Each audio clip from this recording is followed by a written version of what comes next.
present. The defendant is present as well. Sure.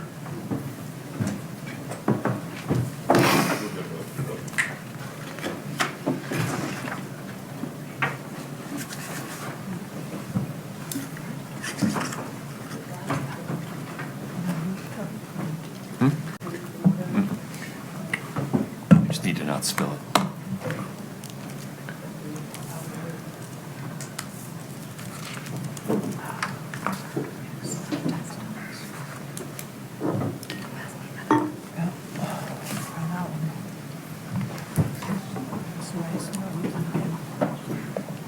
Okay.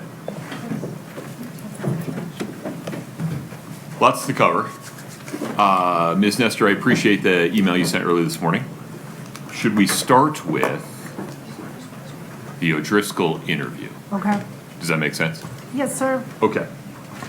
So this is docket 1163, which is the state's motion regarding portions of the O'Driscoll interview as clarified by docket 1555 and Ms. Nestor's email of this morning. Let me get there with you, and I left both of those items on my printer. I'll be right back. You can stay seated. Thank you. Is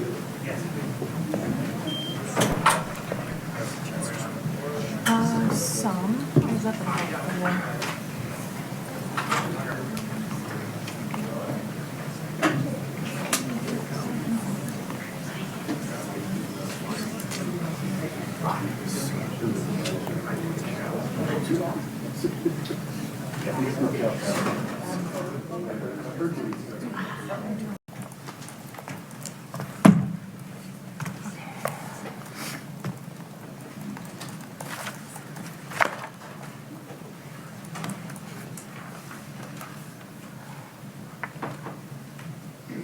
Okay, Ms. Nestor, with respect to pages 1 to 7, what's the value in, or I guess more accurately, under Rule 106, how do pages 107 qualify, explain, or place into context the stuff that follows?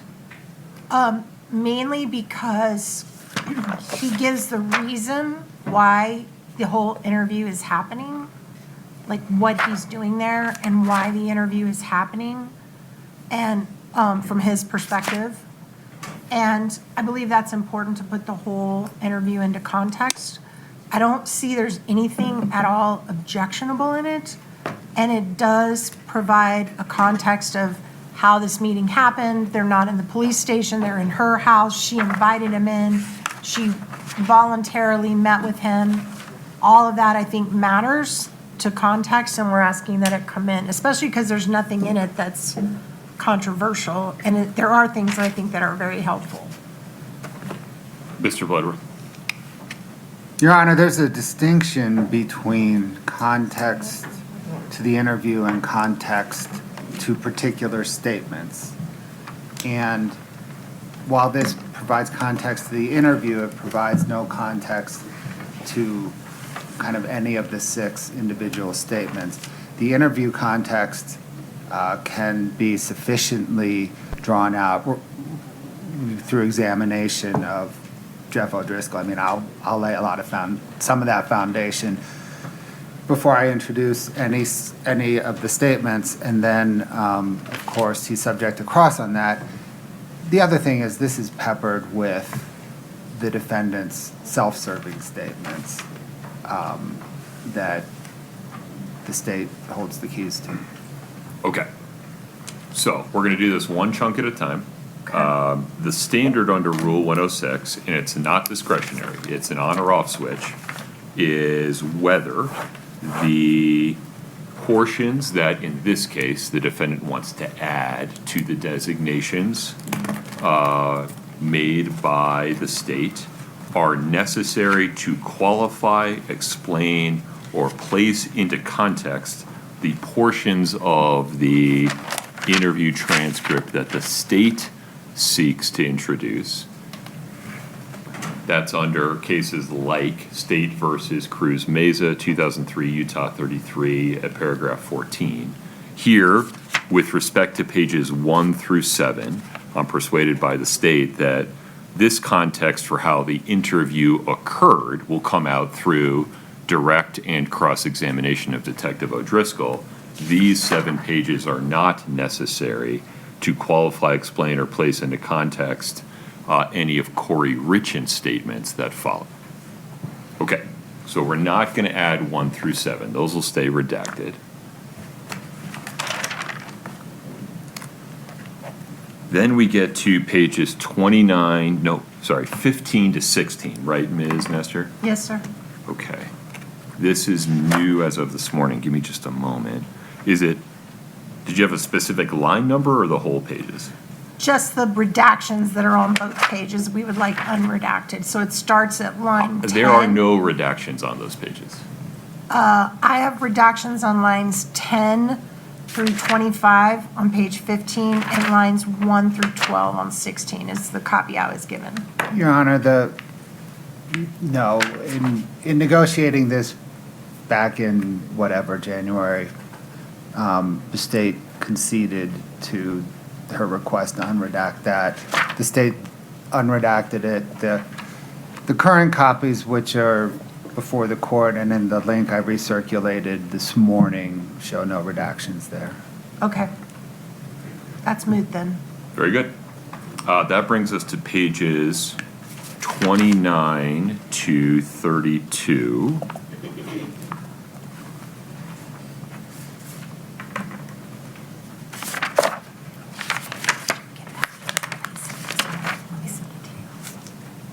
Because we want to use those versions.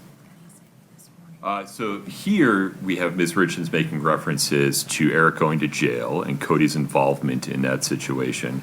Ms. Nestor, why is this necessary to qualify, explain, or place into context Ms. Richins' statements in other parts of the transcript? Give me just 1 second, Your Honor. Sure.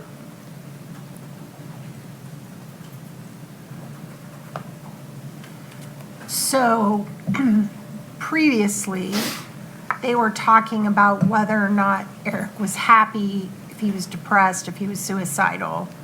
And as a flow, an arc of that conversation, she then goes into the question O'Driscoll asks is, okay, anything else regarding his mental health history? That's line 3 on page 29. She answers, no, not really. But then she goes into, like, there wasn't generally, he had his struggles, he was stressed, and then she explains how he was stressed. So I think or why he was stressed about his relationship with his business partner. I do think that completes the answer to the question. It completes the entire subject matter of the conversation. It's actually evidence that has already come in as far as no longer being objectionable. This all came in Cody's testimony. So we would ask that it be put back in. So I think you have fairly characterized everything through page 31, line 3. After that, though,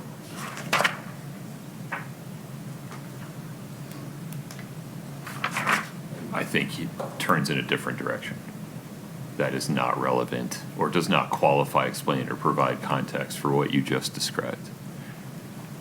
I really don't care about the rest of it. Mr. Bloodworth, line 29,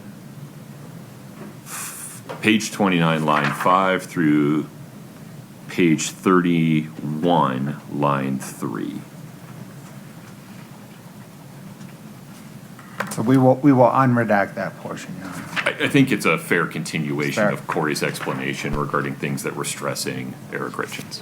Yes. Okay, very good. So we're going to unredact page 29, line 5 through 31, line 3. The remainder of that redaction stays as is. All right, I think then we go to pages 107 to 112.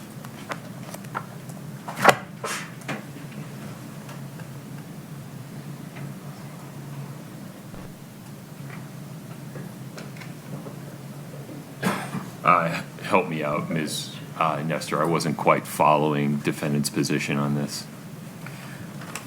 Okay, just 1 second, Your Honor, I'm sorry.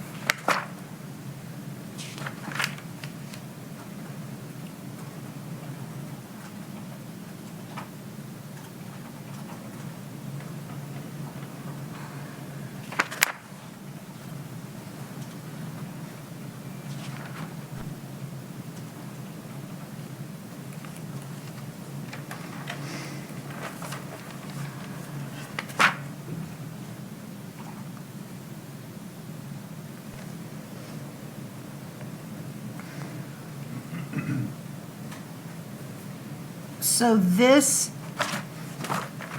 and it's getting hard for me to remember what I know from what happened in the courtroom versus what I know from getting ready for trial, so I apologize. I cannot remember if this came in yet. I think it's going to come in with Mr. O'Driscoll if it hasn't already with Chelsea, but there's conversations in here about texts with Chelsea on the day that Eric passed. And it's a continuation of O'Driscoll asking about phone records and him reviewing available phone records. And she goes into what she's reviewed in terms of the calls between her and Chelsea. So I do think it's all part of one conversation. Let's see.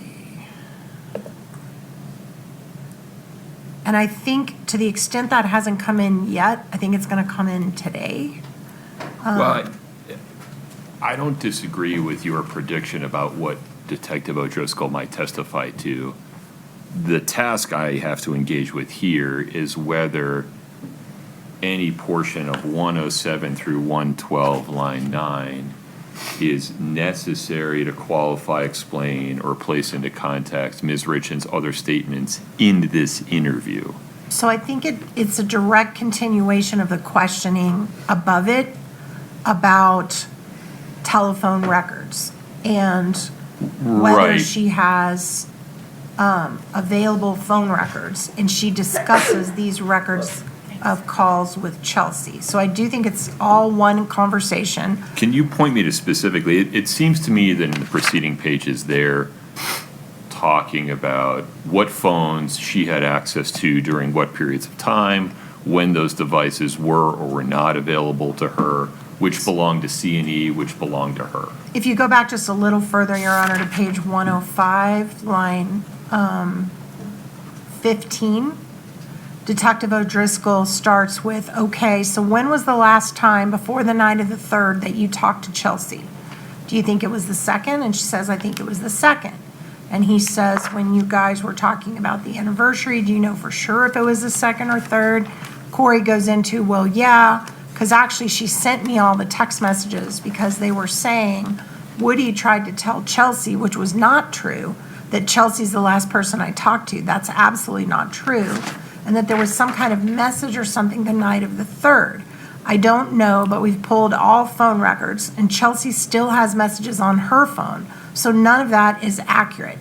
And then it goes into, do you have those records? They were talking about subpoenas. Do you still have them? And then they start redacting her explanation of how she got these texts and basically that she's looked at them and what they say. So I think you're cutting out the second half of that conversation, which to us is misleading, and we'd like it all in. Your Honor, may I offer a suggestion? Yeah. The state proposes to redact page 105, line 15, all the way down through 107, line 11. So redact the entire portion as it relates to Chelsea Barney. Okay. That removes the necessity of what follows, Ms. Richins. Ms. Nestor. It does, except that I think they'd have to go back further because they still have up there where Detective O'Driscoll's basically saying it's weird that your conversations with Chelsea's are deleted.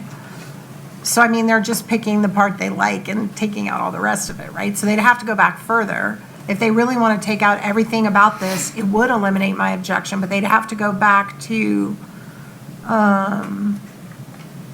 let's see.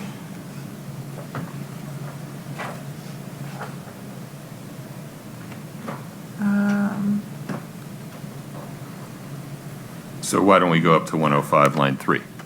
Okay, let me look at that. The state still gets the general question on page 104 into 105. It just doesn't focus on Chelsea.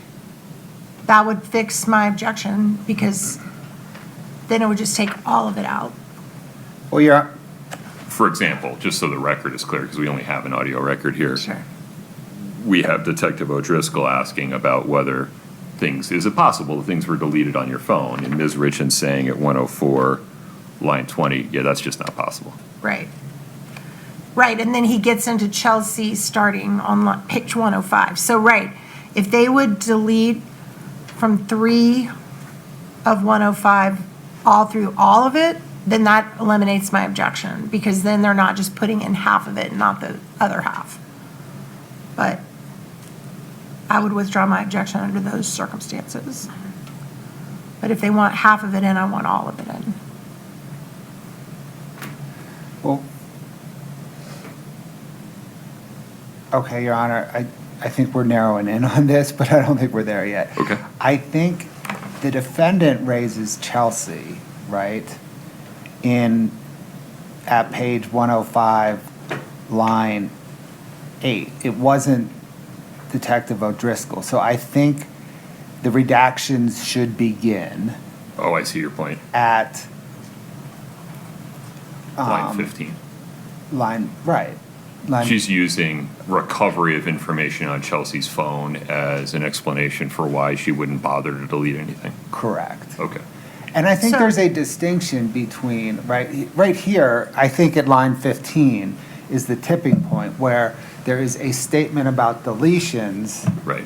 and then at line 15 it tips into a discussion about text messages with Chelsea in particular. That's fine, Your Honor, if you want to start at line 15. Okay, so we will add the following redactions. We will redact line 105, page 105, line 15 through 107, line 11. And that resolves defendant's request to unredact pages 107 through 112, line 9. Scott, I went kind of fast there. Did you get that? Yes, Your Honor, we have someone else listening in. as Okay, well. very good. All right. Anything further on that, Mr. Bloodworth? No, sir. All right.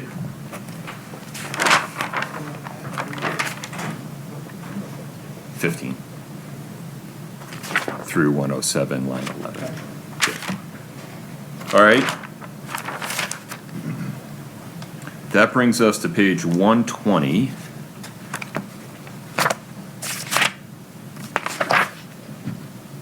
Line 24.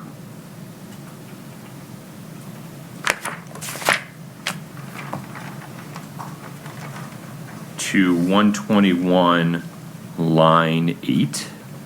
This is Kouri Richins giving Chelsea's phone number to Detective O'Driscoll. I didn't follow how this relates to a prior statement. Just 1 second, Your Honor, I'm sorry. So all this stuff above that is redacted, right? Are you looking at it? Yeah. Okay.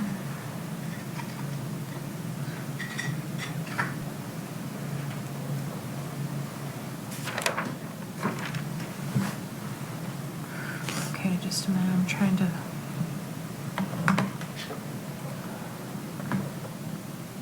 Twenty-four through line 121, line 8.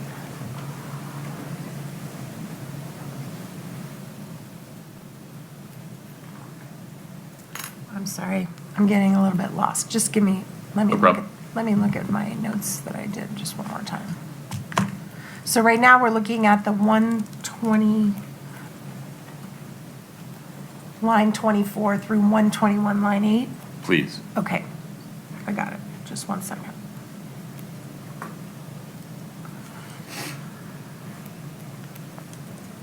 This may not apply anymore now that Chelsea's testified, but let me just make sure.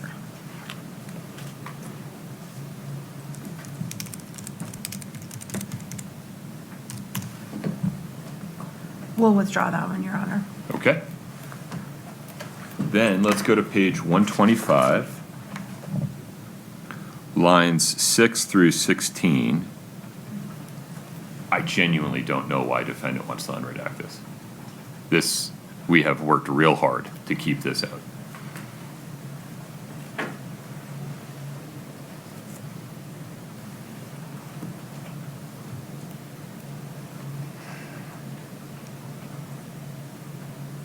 Yeah, we'll withdraw that one. All right. Then we go to page 133. Beginning at line 12. And it goes through 141. Okay. My notes reflect that this is a discussion regarding law enforcement officers and Kouri Wright taking all computers related to C&E and maybe some others, and Kouri having access to the garage and office at the Richins home. How does this qualify, provide context for Ms. Richins' other statements in the interview? Just a minute. I'm trying to see where their redactions start and end on either side. So give me 1 second.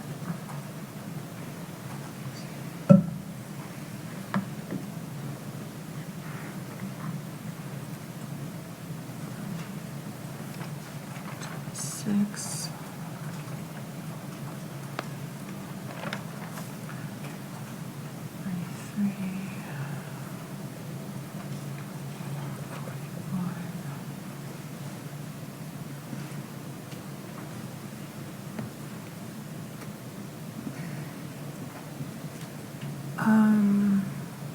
So is everything after 141 redacted still on the, I haven't seen the newest version. Everything after 141 is redacted still.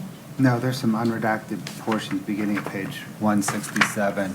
The statement before this redaction that we're discussing is the defendant's statements as it relates to life insurance. The statement after this redacted portion we're discussing is the defendant's statements as it relates to the trust. And the piece that we're redacting relates to a collection of C&E computers, which in the state's view under 106 is not context to either the preceding or the subsequent statement. 133, line 12 to 140. That looks accurate based on my review, Ms. Nestor. I think most of this has come in now, so I'm just making sure that there's nothing.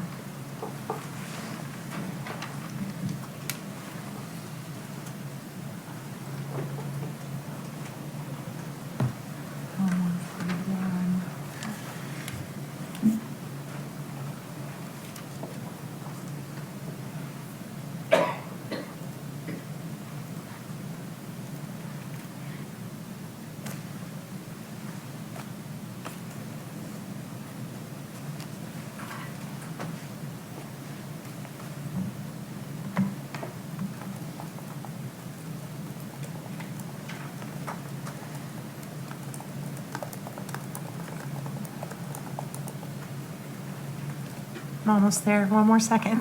Take your time. It was quite a few pages.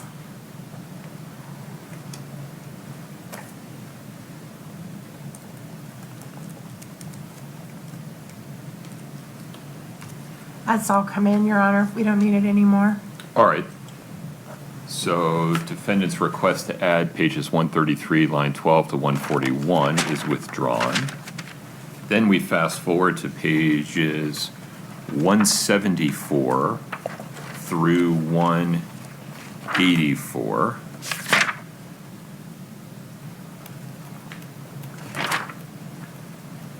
Here, Ms. Richins is talking about the party's joint account and the flow of money from C&E and her real estate business through various accounts.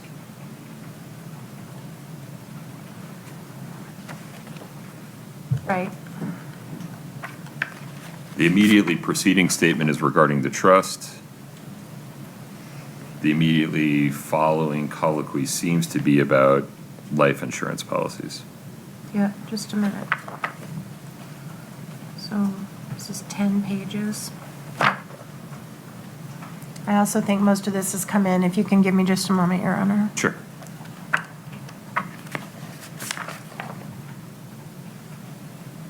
The line on page 141.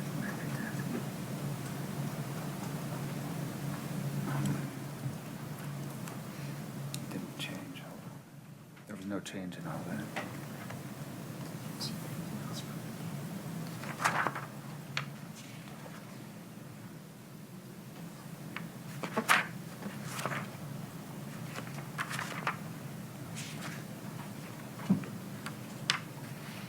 Well, there is no break at 141. The redactions continue until 1.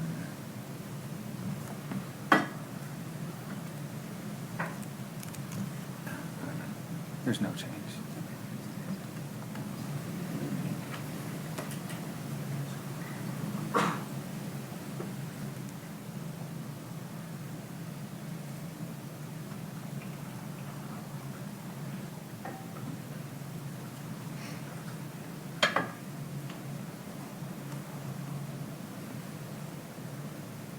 I think that all came in, Your Honor. We'll withdraw that one.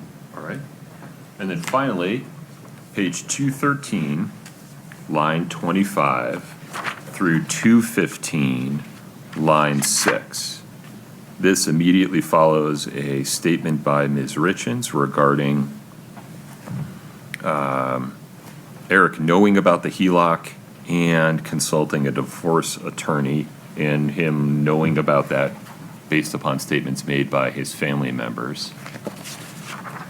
I'm not sure, forgive me, I misstated that. It immediately follows a statement by him about knowing about the HELOC, and then Ms. Richins talks about how he knew about that was because his family members told him, and then he went and consulted with a divorce attorney. Right.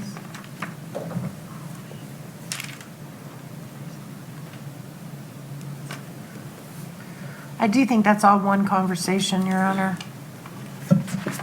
where they're talking about how he, I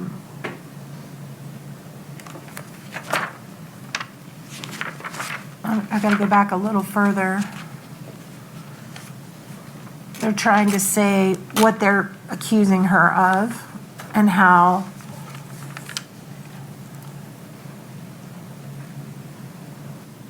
they changed, I mean, that's all one conversation, I think. I stand on that Tell request. me why Ms. Richins doesn't pivot away from what Eric knew to what his family members were doing to her. There seems to be two different topics here.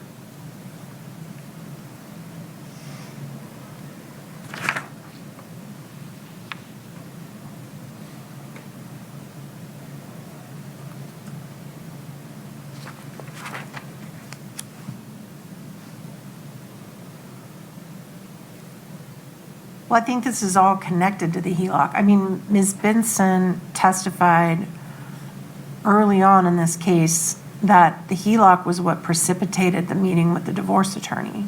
The divorce attorney has also testified to that. Right. This is Kouri lumping all that together in one conversation with O'Driscoll. So I do think this all should come in context.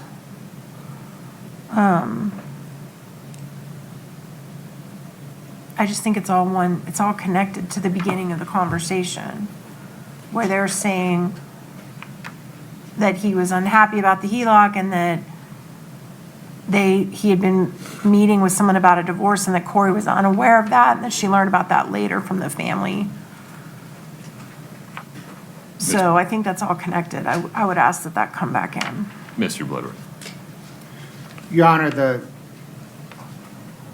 preceding statement, which is the statement the state seeks to isolate, is the defendant's statement regarding what she knew about the HELOC. In the redacted portion, she then pivots to divorce attorney discussion, which is in her statement separate and distinct from the HELOC discussion. It has come out in trial that the two are connected, but in this statement, it is a distinct statement through the course of this interview. Just in terms of ending that, Kouri Richins. Yeah, I think. It seems that Ms. Richins' sentence that begins on 213, line 22, doesn't actually end until 214, line 2. It looks like maybe she and Detective O'Driscoll talked over each other in that point. It would seem appropriate to end it there and then redact the rest. So just to unredact 213, line 25 through 214, line 3. Agreeable. Okay. That's the court's ruling, Ms. Nestor. Understood. So we're going to unredact page 213, line 25 through 214, line 3. Okay. I think that handles the parties' positions regarding the transcript of Detective O'Driscoll's interview with Ms. Richins. Mr. Bloodworth, anything else on that? No, Your Honor. Ms. Nestor? No, sir. Okay. So that brings us to the jail calls. This was originally filed as docket 1165 by the state. It's further characterized by docket 1555. We're just going to have to go through these one at a time. As a matter of mechanics, Mr. Bloodworth, these will come in through Detective O'Driscoll.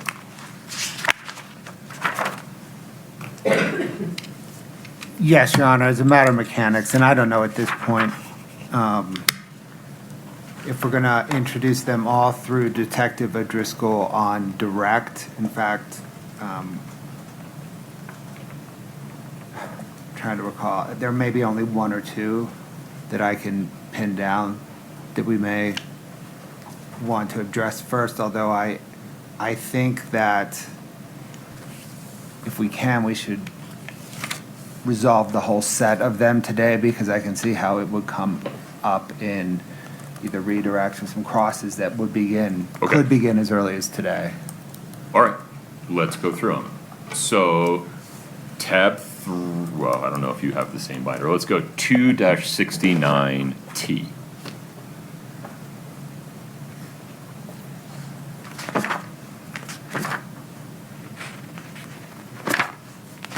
Your Honor. And my main concern is on page 8, lines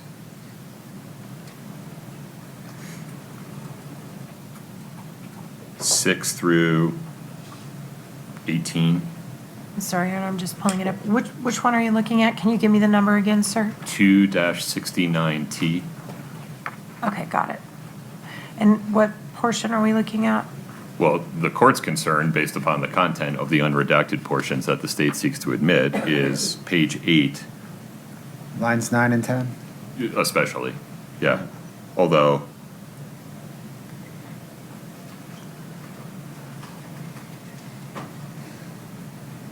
Oh, that's definitely part of it. Well, that's Carmen being in jail, right? yeah, No, she's not in here, meaning Summit County Jail. What jail is she in because she's not here? yeah. Oh, well, she's not The only here. way was Ms. Richins would know she's Right. not there is because Right. she's there. Yeah. Right. Yes. So, yeah, Your Honor, we can certainly redact line 9 and 10 there. We can even redact 11, I don't, Yeah, if we Just can to do be 9, safe. 10, and 11, yeah, yeah. okay.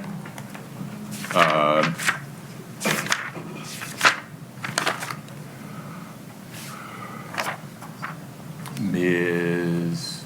Nestor, what was defendant's objection to the remainder of this? Hold on just a minute, Your Honor. So Brittany, from 2-69T, we're redacting page 8, lines 9 through 11.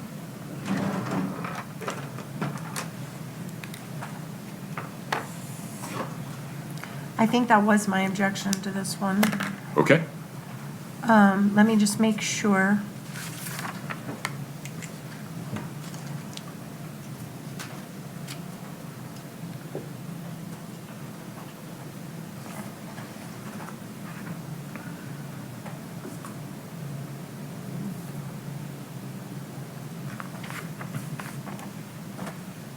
I think that was it. I think that was the only problem I had with that one. very good. Wait, hold on.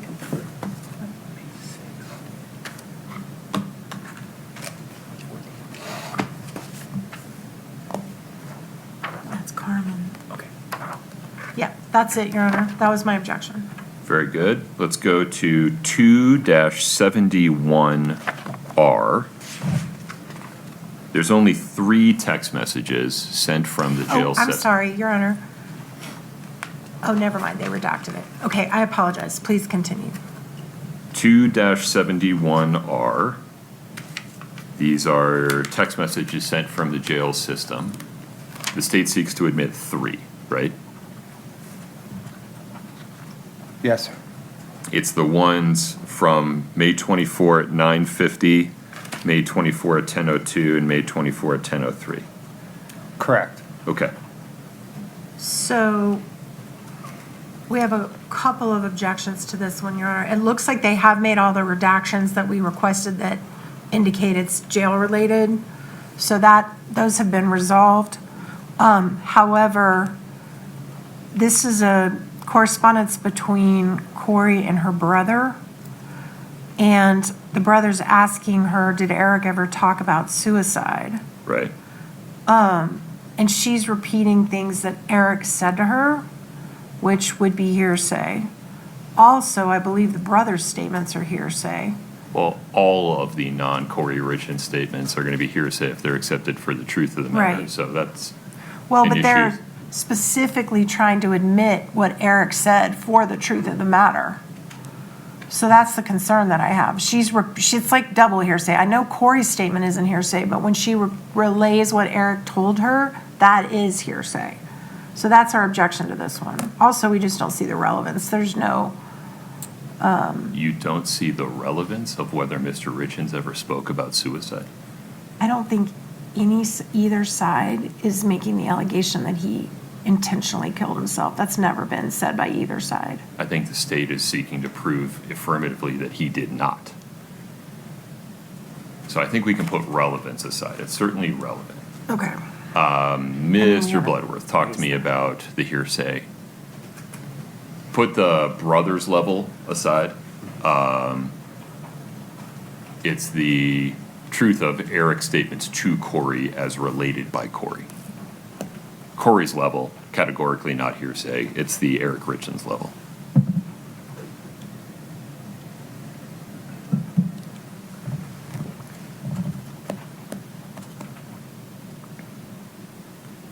Let me pose a hypothetical to tease out the legal issue. It'd be one thing if, I guess what we're trying to tease out is whether this is evidence of whether Kouri ever heard Eric say it versus whether Eric ever had suicidal ideations. So I appreciate that distinction, Your Honor. She doesn't quote him, right? It's a generic, this is my impression of generally, Of my husband, right. yeah. Well, respectfully, I disagree. He would always say things like, if anything ever happened to me, blah, blah, blah. I mean, if they want to redact everything after the word not suicide specifically, then my objection, apart from the relevance, which I stand by, but that would cure the hearsay problem of what he actually said. But they could leave in her answer not suicide specifically, because I don't think that relates to a particular statement. It actually refers to the absence of statements. I think the opposite. That is what explains her statement, not suicide specifically. Well, then it shouldn't, And- then none of it should come in. Right, the statement is, Kouri Richins' statement is not suicide specifically. The remainder of that particular text message is in a sense 106 completeness because she is explaining her statement. Why don't we just instruct the jury that they can't accept Ronnie or Eric's statements for the truth, but they can accept them for the effect they had upon Kouri Richins and let the whole statement in? Correct, Your Honor, that's appropriate. Because it's not being offered to show any effect on Kouri Richins. It's being offered to get in the fact that Eric made that statement to her. That's the whole reason this is coming in. And I stand by my objection, Your Honor. And just to be clear, you don't want to admit the statement that Eric told her they'd be set for life if he died?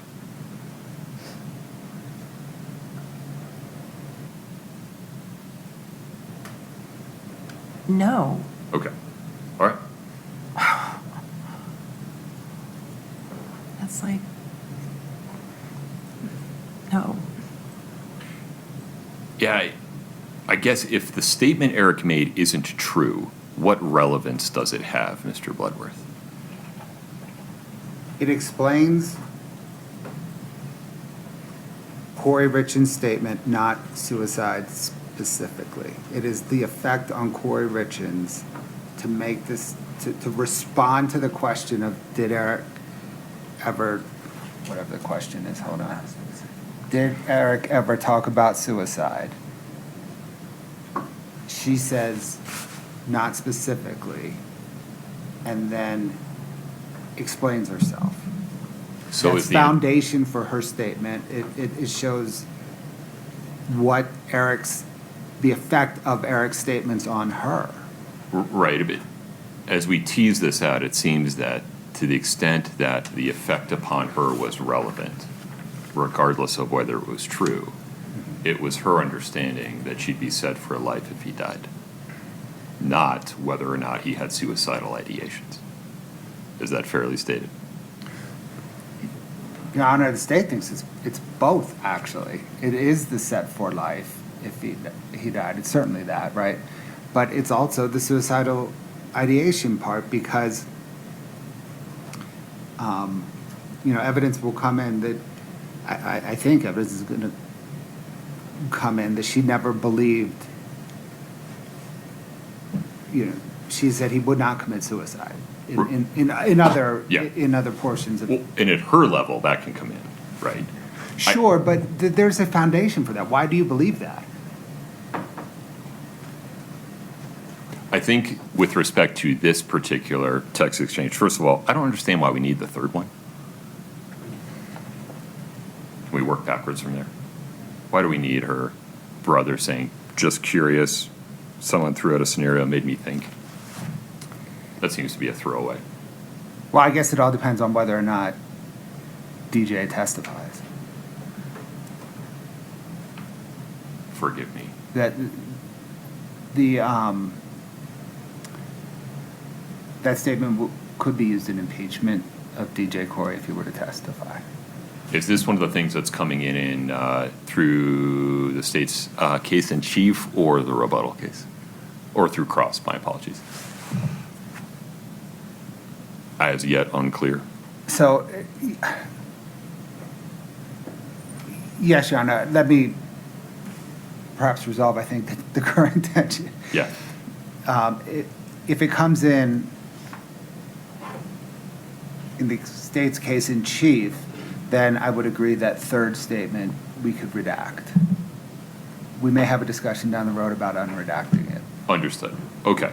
So focusing on the first two, I think the correct result here, let me state it and then let counsel ask for any clarification, is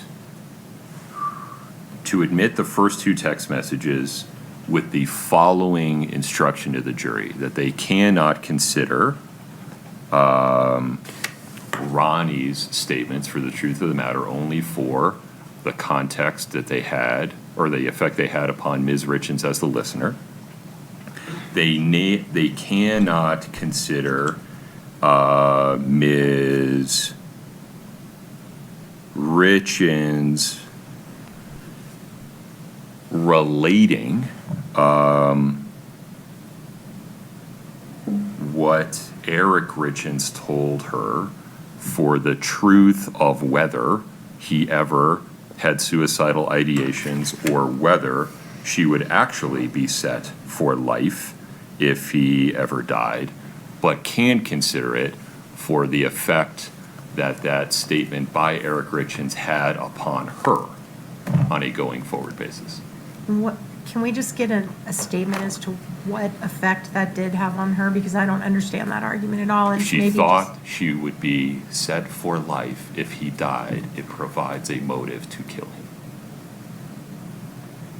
Okay, Mr. Bloodworth, any clarification? No, Your Honor. Okay. Any other clarification, Ms. Nestor? no, sir, we just would like a continuing objection to that one. I don't know what you mean by that. So I don't have to, when they admit it, I won't have to jump up. I just like, And you don't, under Okay. Rule 103, have we discussed anything further on that? no, sir. Okay.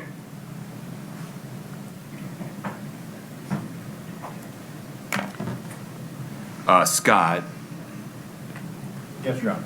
would you initially redact the message from Ronnie at 5:24 at 10:03? Just curious, I watched something, et That's, cetera. I think that's from DJ. Oh, I'm sorry. You're right. That's from DJ. For now. And I can pause for a second if my description was inappropriate.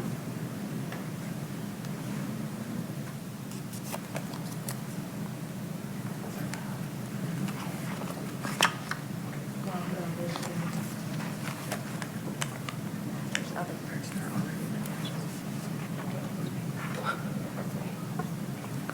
I'll send you this. We're getting it. We're tracking it in the back as well. No problem. Sounds good. Okay, moving on. That brings us to 272R. As I understand it, it's 5 text messages from 5/31/2023 at 7:14 to 5/31/2023 at 7:24.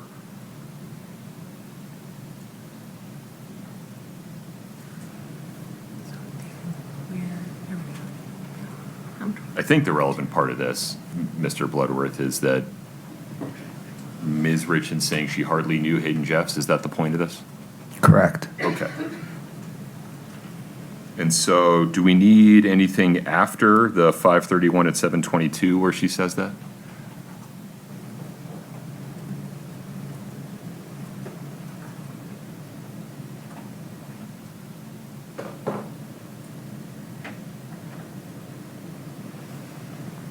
So you're referring to the last two of those texts? Yeah. We can redact those. Okay. Wait, I'm sorry, which ones, I missed which ones you're talking about right then. Another one wanting their 15 minutes of fame. Oh, God, huh? I would object to that coming out. I object to this whole thing coming in, but if it comes in, they should all be in. All right. Tell me why you object.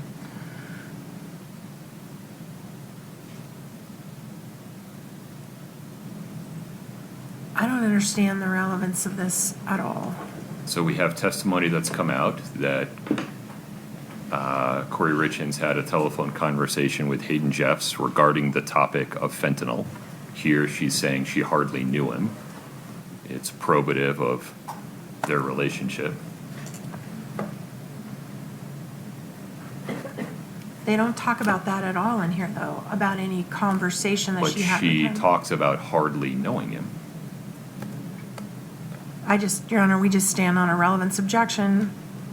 Okay, anything else? No. Okay.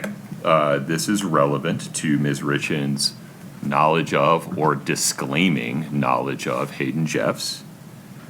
And do you want the whole thing, Ms. Nestor? Yes, I do. All right, we'll leave it as is, Mr. Bloodworth. Yes, sir. Okay.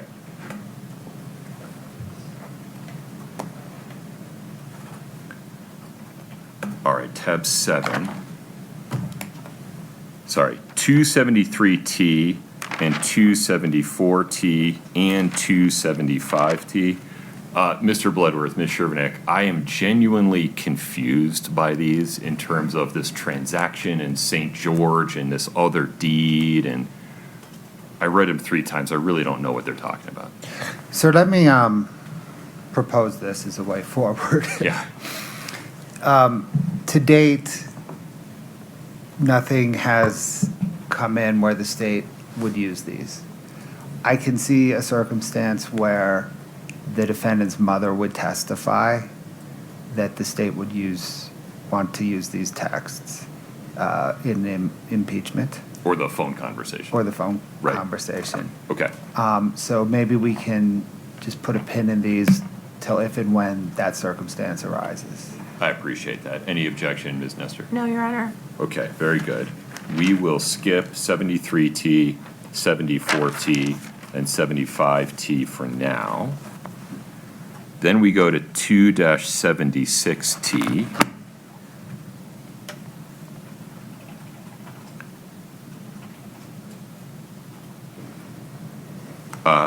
With respect to this one, the defendant objects to redacting lines 2 through 8 on page 7.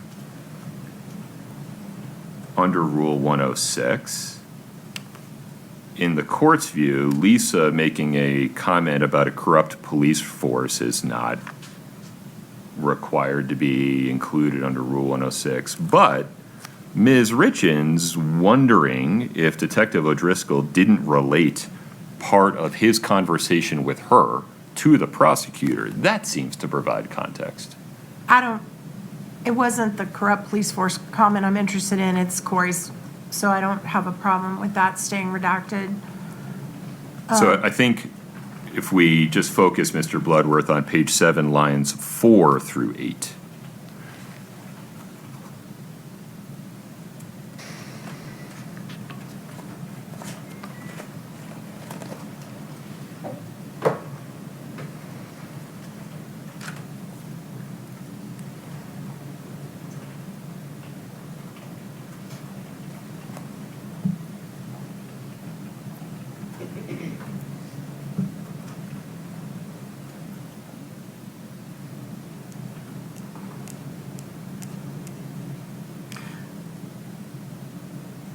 I also, Your Honor, while he's looking at that, I did catch on page 7, line 19 and 20. I think that's Lisa reading the information, I'm guessing. And that's the hearsay the court's done an in limine ruling on page, line 19 and 20 on page 7. That also, just that one little part needs to be redacted. He later told his friend he thought Kouri tried to poison him. That's been kept out. Well, that part's come in a couple of times. I think it's the sentence before that's the problem. Is because that's part of what the state has to prove, right? Actually, both of Yeah. those. I So- think they've both come in. Forgive me, have we gotten the detail of The only thing that's come in. ate the sandwich, broke out in hives, had trouble breathing? No.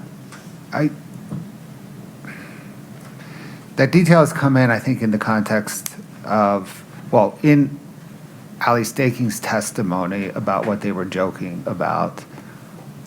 Yeah, I think it's all- certainly ate a sandwich, had a reaction. Was she that specific? I genuinely can't remember. No. We can, hopefully somebody in the back scrambling right now to. Take a look. To get that portion of the transcript. I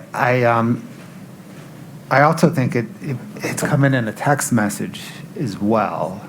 There's the June text message, right, where Ms. Richins is, I forget who the recipient of that text message is. Chelsea Barney. There you go. Is talking about, they're saying I gave him a sandwich. on that day, and Right, it's correct. It's the defendant saying, I was with him when he ate. I gave him the sandwich for lunch. He didn't break out in hives. He didn't use an EpiPen. that's right, okay. The concern I have also is it says he later told his friend, which is Cody or Case, one of Well, he those. doesn't say that, and we've already got testimony that there was a conversation in which he told a group of people that she tried to poison him. Jokingly. Well, whatever. This is referring to telling his friend, because his friend was not at that conversation. His friend would be either Cody or Josh, and that's been suppressed. Yeah, I don't think that we know to draw that connection, but the jury wouldn't. I don't think we can risk that, Your Honor. I mean, there's a reason you made that ruling. We should stand behind your ruling. I am standing behind it. Let's take this one piece at a time. Mr. Bloodworth, line 7, can we please add in, any objection adding back in lines 4 through 8? Sorry, page 7, Page lines 7, 4 lines 4 through through 8. 8. Yeah, No objection to adding that back in. okay, so we will remove the redaction in 2-76T of page 7, line 4 through 8. Then, Ms. Nestor, what is defendant's request with respect to lines 16 through 20? Your Honor, all we're asking is that Lisa Darden's statement, which starts at line 16, and then the next question is, when Eric ate the sandwich, he immediately broke out in hives, had trouble breathing. He later told his friend he thought Kouri tried to poison him. We're asking to redact that whole comment of Ms. Darden. Mr. Bloodworth, the state's response. Your Honor, I think just as some context here, Lisa Darden is reading from, I think, it's the interrogatories in the civil case. That's why she uses the word question. The important part from the state's perspective is Kouri Richins' response there, ridiculous, right? So the preceding paragraph is necessary for the effect on the hearer. I think the court can instruct around any any hearsay problem about considering it for the truth of the matter asserted. Okay. Defendant's request to redact lines 16 through 20 of page 7 of 2-76T is respectfully denied because that information, that Eric ate a sandwich, that he broke out hives, had trouble breathing, later told his friend non-specifically who that is, that he thought Kouri tried to poison him, all of that has already come in through other sources of evidence. That will not introduce any new information to the jury if they were to fail to follow the court's instruction that they cannot consider the non-Kouri Richins part of these conversations for their truth. Your Honor, can I just also, while we're just making the record, we would also ask that lines 9 through 13 be redacted on the same grounds. I understand your ruling, but I just want to make a proffer that we'd also want redacted. So they're saying they're saying just a few days later, Valentine's Day, Kouri made Eric a sandwich and placed it on the seat of his truck along with a supposed love note. I don't believe that has come in. I respectfully disagree. I don't think it's ever come in. He had trouble breathing. And I just want to make a record on that. But I understand your ruling. Okay. Let's see. I think that handles 2-76T. Let's go to 2-77T. Defendant objects to redacting the following two sections. Line 20, page 21, lines 14 through 25.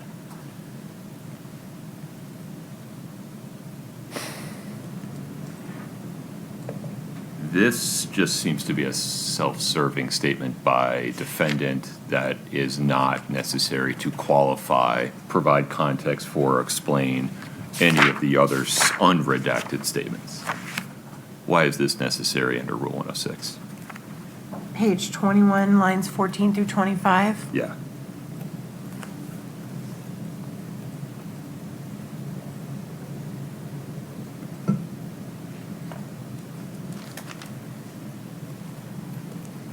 Let me check and see when they.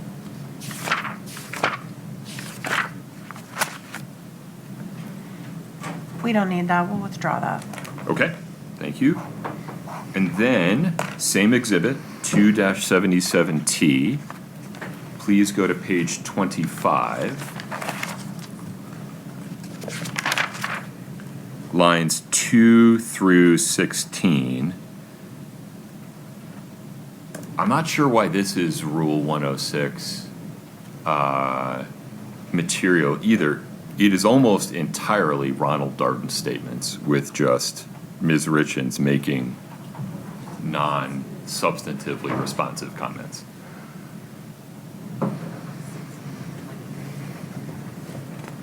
Why don't you sit at the table? Sit here. I'm gonna need your help. Yeah. So for example, where does all the notes on what's been done so far? Okay, I don't need anything above line 14, but line 14 is the beginning of her sentence that starts on line 17. Okay. So we need 14, 15, I don't really care about 16, it doesn't, I think he's talking over her, but 14 and 15 is the beginning of the sentence that they start with 17. And I don't- what's the problem with lines 17 through 19? What page? This is Kouri Richins' statement. She's saying her mother was telling her, so it's triple hearsay. It's her mom telling her what her mom read about what other people said. Okay, and then, doesn't she go on to talk about that on the following pages?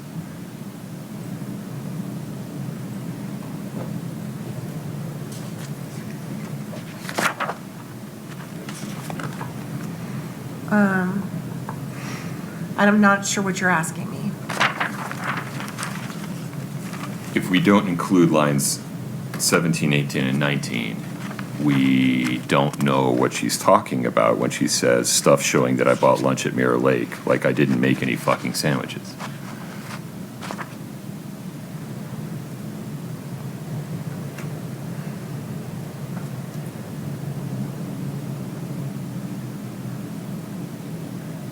I don't It's context for what she's talking about later. I don't think any of it should come in. I mean, it's all talking about a triple hearsay statement, and she's addressing it. It's her making comments about what did or didn't happen with respect to the sandwich on Valentine's Day. It's That's her relevant. responding to what the triple hearsay statement is saying. Well, that's fine, but the statements made by other people do not come in for the truth. Her statements are admissible as categorically non-hearsay. So you're going to make an instruction on this one as well? I'm making an instruction on all of them. That Okay, they I'm sorry. cannot consider the statements that are made by people other than Ms. Richins for the truth of the matter asserted. So, I'm sorry, I did not understand that you were suggesting that you're making one instruction for everything. I don't know how they're introducing these. I don't know I if they're can all. make an instruction every single time. That's what I'm asking. Yeah, happy to. Okay, that's,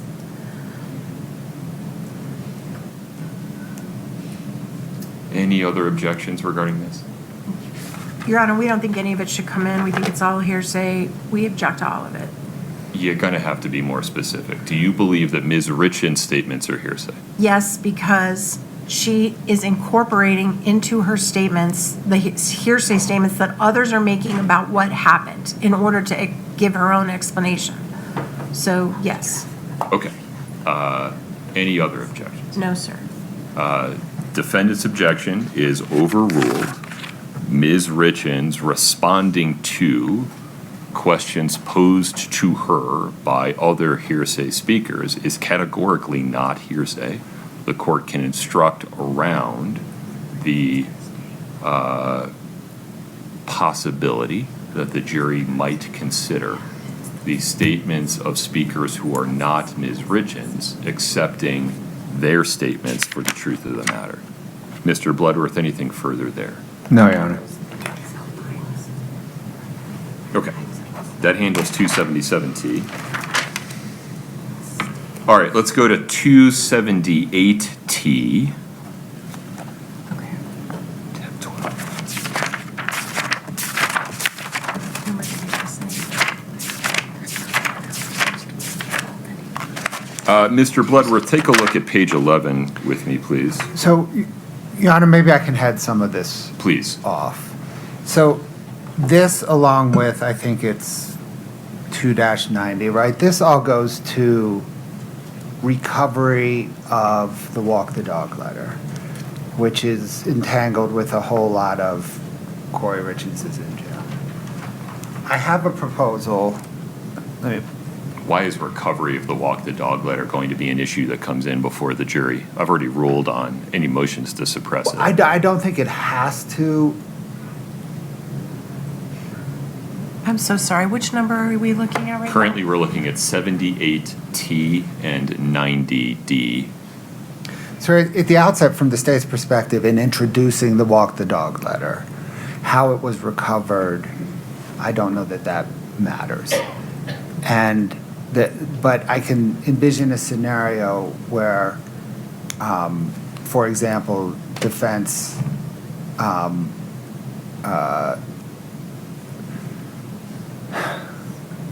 the defendant has said that this 6-page walk the dog letter, it's been redacted down, but 6-page walk the dog letter was part of a 65-page fictional manuscript, and it was recovered from the middle or whatever of that manuscript, and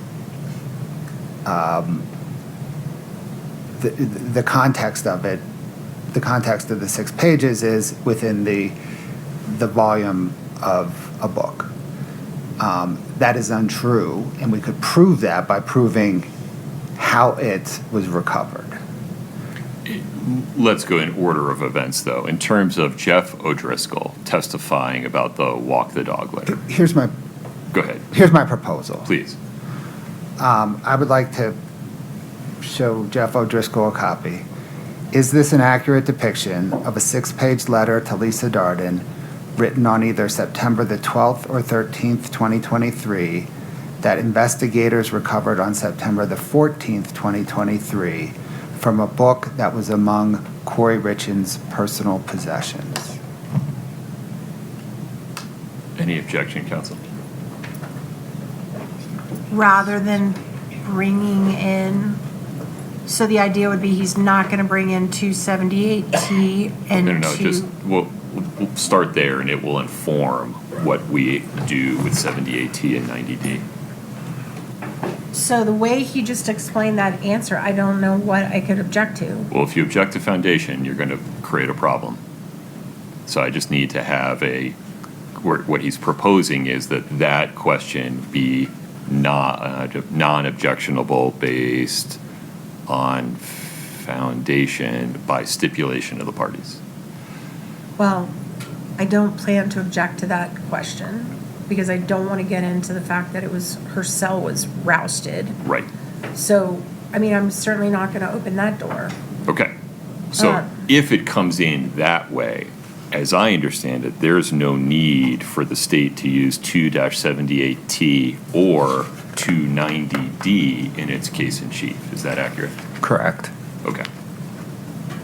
Ms. Nestor, anything further there? No, sir. Okay. So that's the case.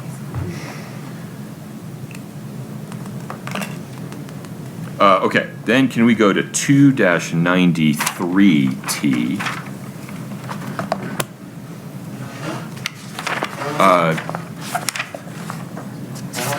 I think this is Ms. Richins talking about speaking with Ms. Bramwell and Heber. Just very briefly, Your Honor, I think they missed redacting the word jail call on the first page on this one. If we could just make sure they do that. On page 2? On page 1, the cover page, up at in the heading. Oh, I don't think we're showing any of the cover pages of any of these, right? I think they have the dates on them, so they may. Yeah, want to. Your Honor, we did miss that. We will fix that. My apologies. Okay, very good. So jail call 1 will be redacted from the caption on page 1. Thank you.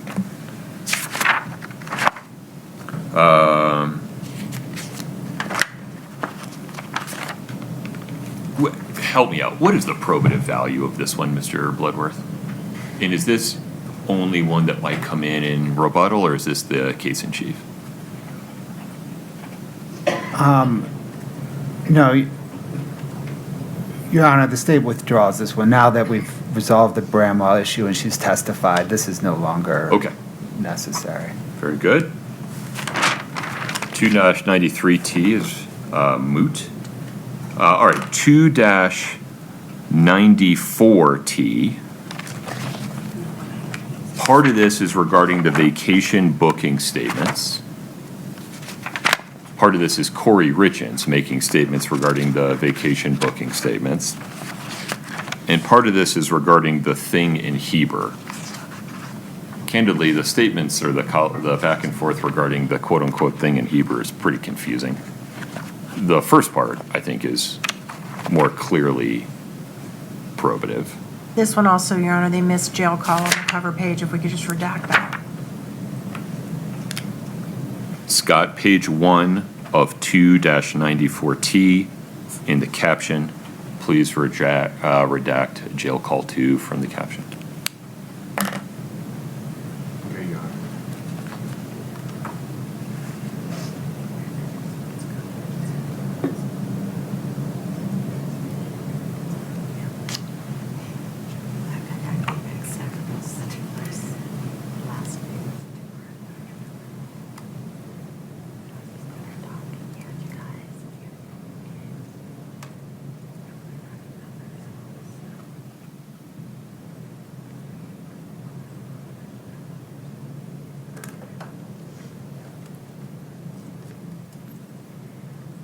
Your Honor, at this point, because of the way the evidence came in, the state will withdraw this one as well. I can envision some corner cases where we might want to revisit it, but for now, let's just set it aside. Very good.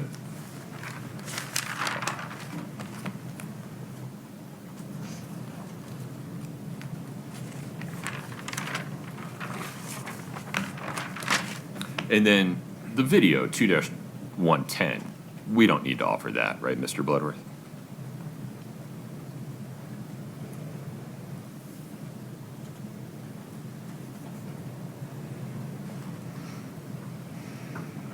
Sorry, sir, I'm just bringing it up. Oh, no, so that went the same way as 278T and 290T. Got it. Okay. Ms. Nestor, I think that resolves the state's docket 1165. Anything further on that? No, sir. Mr. Bloodworth? No, sir, nothing on that. We recently identified 3 additional jail calls that we've redacted. We'll send those to the defense today. I don't anticipate introducing them today, but, Okay. so we may have additional similar discussions. Understood. And then, let's see, may I ask about the state's motion to admit redacted exhibits 8-57R through 8-63R? That is the state's designation of prior consistent statements by Carmen Lauber. May we talk mechanics for just a moment? Yes, sir. How are these coming in mechanically? So, Your Honor, in questioning Jeff O'Driscoll today, I will ask him about conduct of the interview of Carmen Lauber.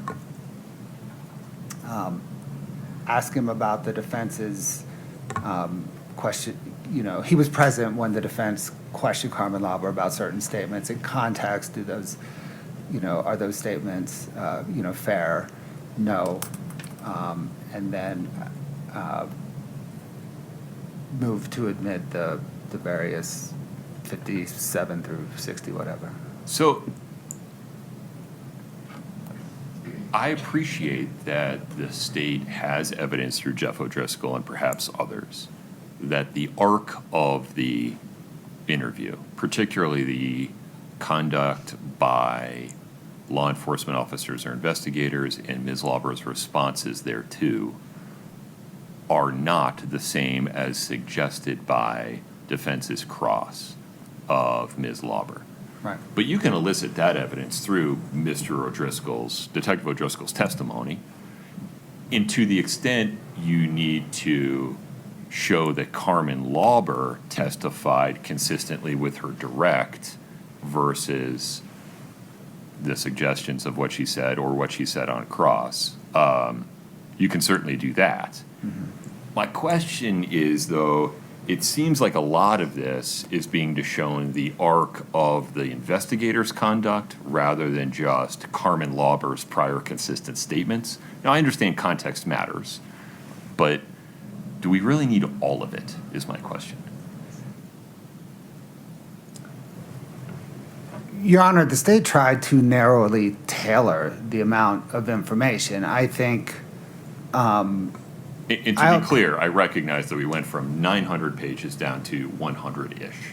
Correct. So I understand that. I think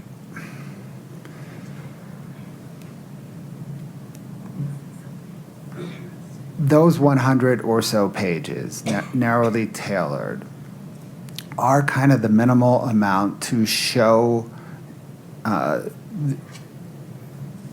the motive, Carmen Lauber's motive, that it was more, certainly there was a self-serving piece, but there was a lot more than a self-serving piece, and that she was not motivated by Detectives O'Driscoll and Maynard bullying her. Right. I think the full expanded 900 pages show that the best. I think the 100 or so we culled to show it enough. Do you have these as one kind of video clip that plays from interview to interview, or will you provide some signposts for the jury as you introduce them? Your Honor, we don't intend to publish them. We intend to make a few points from them through Detective O'Driscoll's testimony, provide them to the jury, and in argument argue something like, you heard the defense cross-examine Carmen Lauber. You heard Detective O'Driscoll's testimony regarding those interviews. You have them before you if you want to, or you have these excerpts before you if you want to dig through them and determine for yourself what the evidence proves. Okay. I appreciate the efficiency of this. I have a genuine question as to whether I can send these transcripts back into the jury room when I'm not sending other transcripts of other testimony back into the jury room. I have some concern Your Honor, that it's would- not testimony. It's evidence. It's an interview. I mean, we'd have to go through the Crawford analysis to figure out if Ms. Lauber's statements were testimonial. Now, there's not a Crawford problem because she was on the stand. Correct. But whether these qualify as testimony with respect to the concern that providing transcripts of certain testimony would give that certain testimony undue weight when transcripts of other testimony are not provided, that I have a genuine question about. So I'm not suggesting that you can't publish. Sure. I'm asking whether you have to publish but not admit.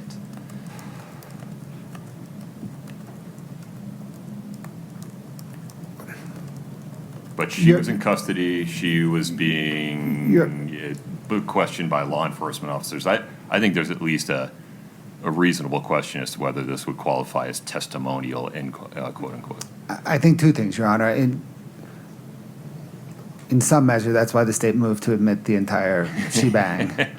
But I appreciate the need for efficiency. Right. The second thought I have is, to the extent that the defense wants to further cross-examine Carmen Labra on these, or Detective O'Driscoll or Detective Maynard, they're here. We can all recall them easily. I agree. Yeah, no, I agree with all of that. It really comes back to the issue of whether these transcripts go into the jury room. Publishing, you're right, you have the right to publish them to the extent you want to. I am not persuaded sitting here right now that they go into the jury room. So we don't have to necessarily reach agreement on that piece right now, but how do you want to proceed with Detective O'Driscoll on recognizing that they may not go into the jury room? Your Honor, that would alter the state's direct of Detective O'Driscoll, because we would end up publishing 100 pages of transcripts. You have him as video or audio, though, too, right? Well, right now, we only have the transcript. We were waiting, video editing is long and expensive. I see. And so we were waiting to nail down the transcript to then conform the video. Is audio easier? Do you have audio files? What did, Ms. Shirrak is saying no. it's the video file's the audio file. I see. Okay. It's one. I see. So there's no distinction in terms of editing time between a video and an audio file. All right, pause there for a moment. Maybe I may be taking on more than I need to. Ms. Lewis, what's the defendant's view of this? Your Honor, I mean, we object to these coming in this way. I think that When you say this way, what do you mean? by publishing any of these transcripts, I think you're correct that the appropriate way to do this would be through direct examination of Detective O'Driscoll. They can certainly ask him questions to try and rehabilitate what Carmen Lauber said. Can ask him questions about what he said. They can't ask him questions about what she said. That'd be hearsay. I understand, but the problem that as they see it, if I understand it, is they're trying to put forth that she wasn't influenced by law enforcement. So they can ask questions of Detective O'Driscoll about that. But putting these in, I do believe is a Crawford problem. Well, hold on. I need you to compartmentalize the objections here. These are being offered as prior consistent statements of Carmen Lauber to rebut a charge of either recent fabrication or undue influence. I understand. So, any objection under that rule? Yes, that should have come in under Carmen. During cross-examination, it's fully within our right to pick out portions of this interview to But you show. can recall her, right? I don't think that's our job to recall the state's star witness. They had her on the stand. I They- just asked you a yes or no question. Would you start there for me? Could we recall her?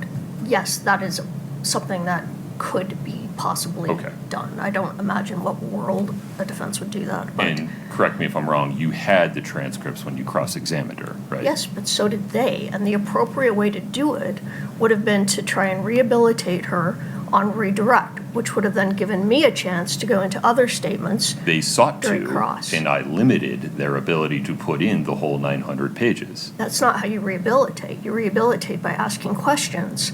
It's not by putting in an entire transcript. Well, you And- can do it, for example, by admitting prior consistent statements. And so I just need you to stay focused on that rule for a moment. I know I'm interrupting you. Yeah, you're. I don't understand how you think they were supposed to admit prior consistent statements. Through testimony. That's not a prior consistent statement. The whole reason we have the prior consistent statement rule is because the testimony goes in a different direction. Or there's a charge of recent fabrication or undue influence. Then you have the prior statement come in as substantive evidence. Only while she's on the stand. They didn't even attempt to question her about whether or not to pull out these portions to show, oh, look at, you weren't unduly influenced. Look at, you said this, is that correct? Is that correct? that's how you would normally see this done. Then I could have cross-examined her. And I also want to point out that they have taken very small portions of this that leave out the portions of the interview where she is being influenced by statements of law enforcement. This makes it look like, I mean, they've cherry-picked what they want. And for example, I want to pull out the May 10th interview. I don't even understand why this would be coming in. All they've pulled out is a conversation between Ms. Whistler and Ms. Lauber that Ms. Lauber is supposed to testify before the grand jury. That's going to open up a whole door of speculation and what happened. I don't see how that has anything to do with what we're even talking about. And as I go through the transcripts, it's very much just what the state wants the jury to hear. I mean, if we're going to do this, which I think is completely inappropriate, this is a Crawford problem. This should have been brought in through testimony when Carmen Lauber was on the stand, so she could have been cross-examined. They can bring in what they want through Detective O'Driscoll, because we still have an opportunity to cross-examine him. But to just send back portions of a transcript that we've not been allowed to cross-examine on, that point out to the jury just what they want the jury to hear, is inappropriate. And I apologize, you're jumping around a little bit. So put aside sending transcripts back. I have concerns about that. Do you have any law for the proposition that prior consistent statements can only come in through the witness that makes the statement? Well, I would point to a case. Let me pull it up again. I had it. Just give me a moment.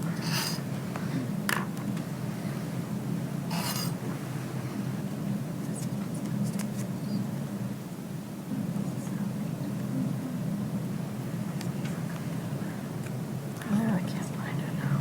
One moment, please. Yeah.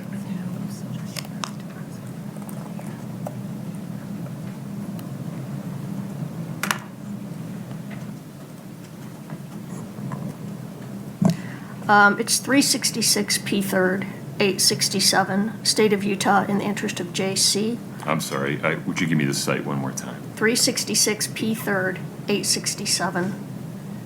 And I direct the court to footnote 8. Okay.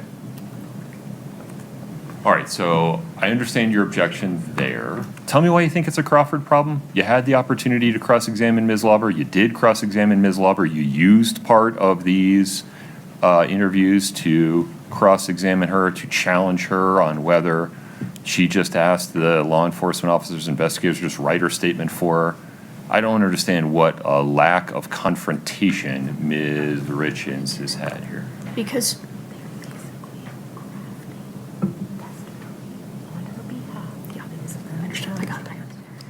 Because what is happening here is now they are basically crafting testimony on her behalf. They should have asked her these questions. I haven't had an opportunity to cross-examine her on what they now want to bring in. They should have brought it in through direct, and instead, which I get was difficult with her.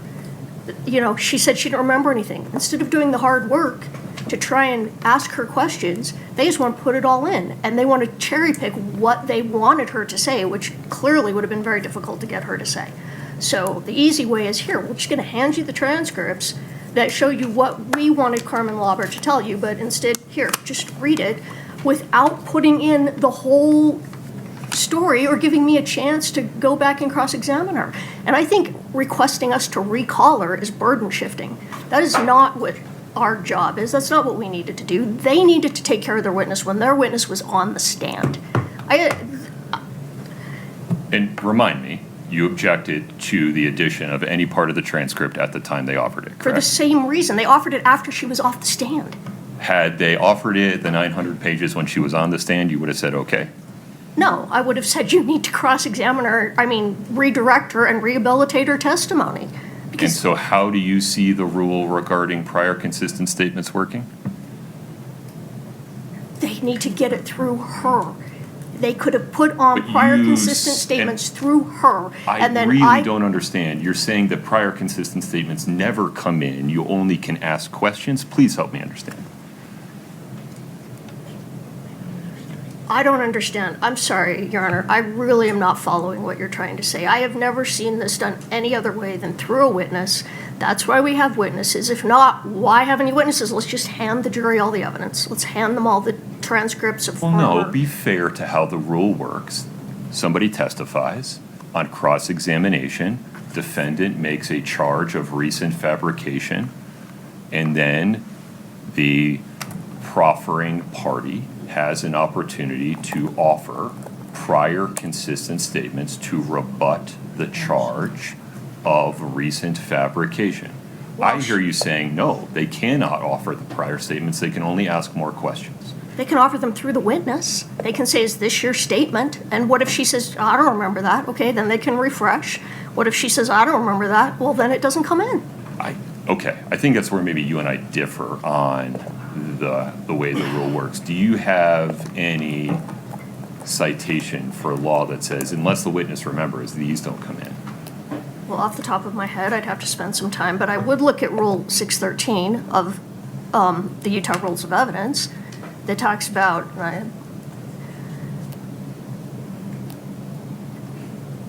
well, this talks about prior inconsistent statements, but after the witness is given an opportunity to explain or deny the statement, an adverse party is given the opportunity to examine the witness about it. We don't know what she would have said. We don't know if she would have said, I mean, she may have very well said, no, I didn't feel influenced at all. You know, that's fine. They could have asked her that question. Then I could have cross-examined her or recrossed her to say, well, what about this? What about this? What about this? Now I'm denied any opportunity to do that by just putting in statements. And I mean, I really don't know what else to say. I do think as I look through the transcripts, they have only picked things that they want in that we don't know that Carmen Lauber would have agreed to. But had they wanted to put them in through her, at least then I could have questioned her to, I mean, I could have questioned her. I could have said, you know, so this didn't make you feel pressured, so that didn't make you feel pressured. So they said this, so that made it, you know, so you felt you were telling, I don't know. I mean, you see where I'm getting. And I don't have any opportunity to do that in this way. They can ask Detective O'Driscoll questions. We can cross-examine Detective O'Driscoll, and the jury can make a determination of that.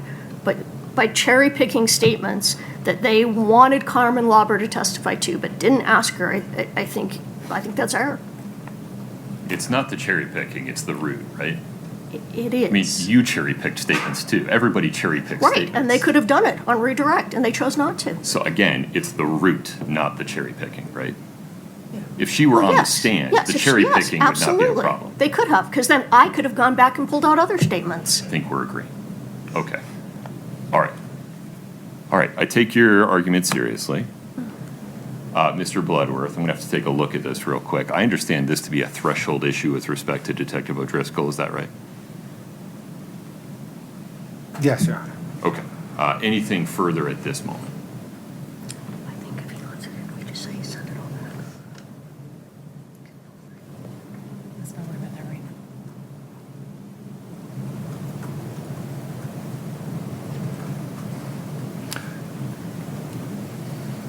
Your Honor, I'm pausing.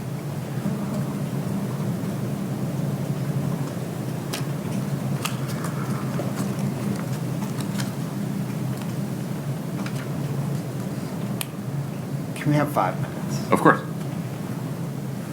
Just so I'm clear, we'll take 5 minutes for you to confer with your team, and then you'll tell me whether this is a threshold issue that I need to decide before Detective O'Driscoll takes his. Correct, Your Honor. It is now. That may change. Okay, understood. We'll take a 5-minute recess. Thank you. Discussing Detective O'Driscoll's potential testimony, I made a comment in passing that he cannot relate Ms. Lauber's statements because it would be hearsay. That is overly broad. To the extent that the statement by Ms. Lauber that Jeff O'Driscoll would seek to relate while testifying qualifies as a prior inconsistent statement under 801D1A or a prior consistent statement under 801D1B, it is categorically not hearsay and he can relate it. By the same token, it can come in through him.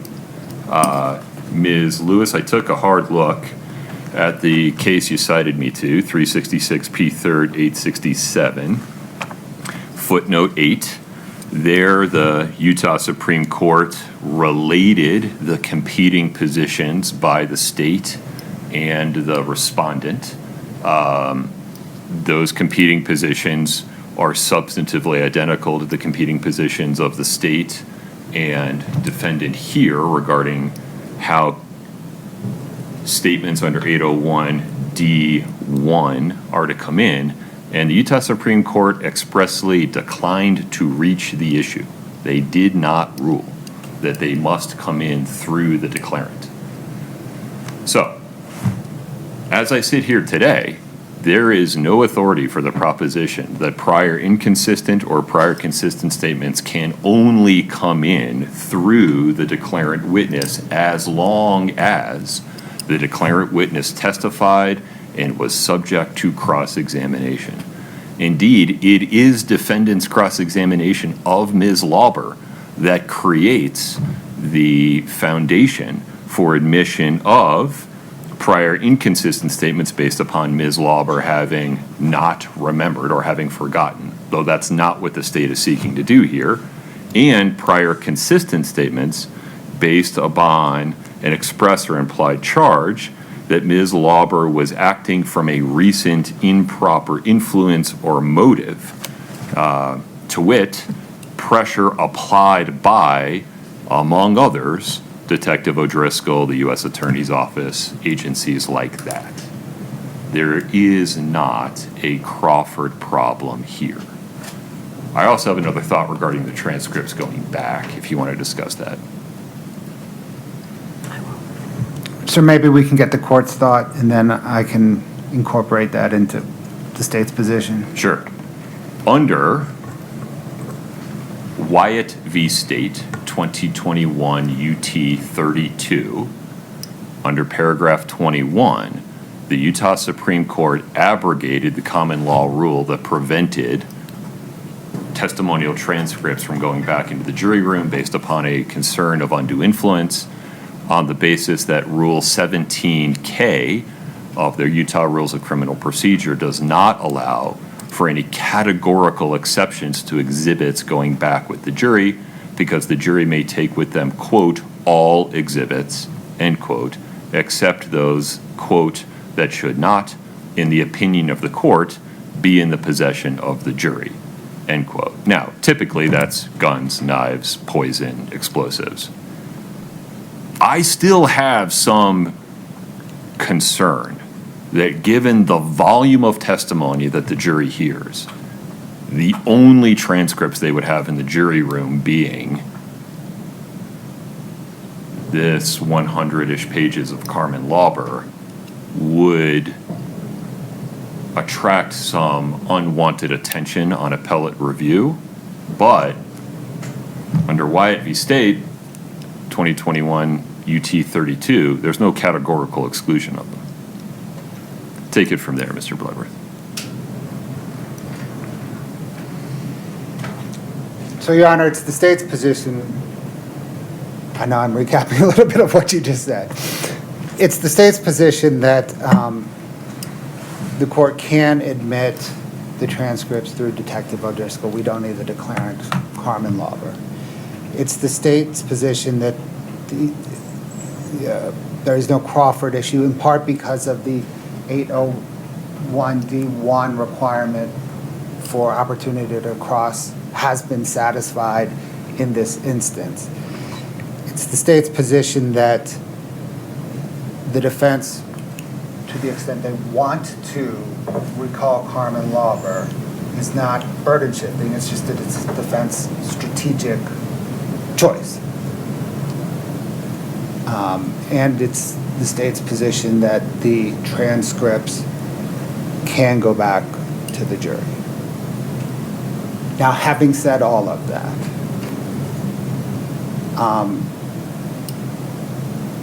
prophylactically and out of an abundance of caution, the state is trying to, through her attorney, recall Carmen Lauber, put the transcripts in through her, and then publish 100 pages of transcript.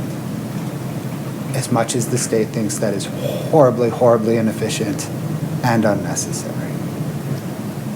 We've reached out to her attorney. I do not yet have an answer.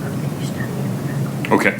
This is a threshold issue for, I don't know, the midpoint of Jeff O'Driscoll's examination. So I propose, our next witness is Chris Cochadimos to clean up some stuff from yesterday. I propose we next call him. We then begin the state's direct examination of Detective O'Driscoll. That'll probably take us till lunch. I may have a better answer at lunch as to how the state will proceed. Okay. Let me just ask some mechanics questions. Why can't the state just ask Jeff O'Driscoll a bunch of questions about whether certain exchanges with Ms. Lauber occurred? And, to the extent he doesn't remember or can't remember specifically, use the transcripts to refresh his recollection and even show the jury, publish them at that time, but use him as the root. And if you want to call Ms. Lauber, you're entitled to do so.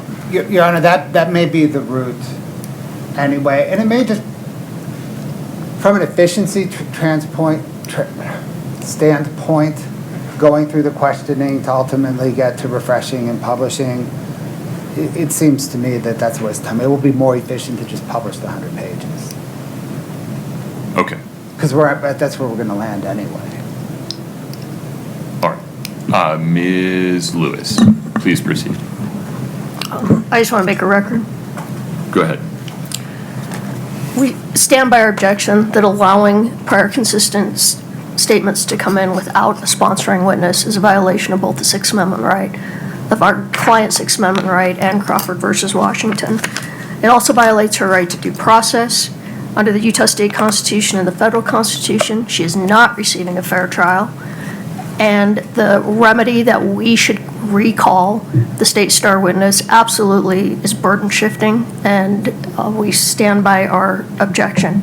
If those 100 pages are going to be published, we want all of it published. We want all 1,000 pages. All right. And how do you want that to occur?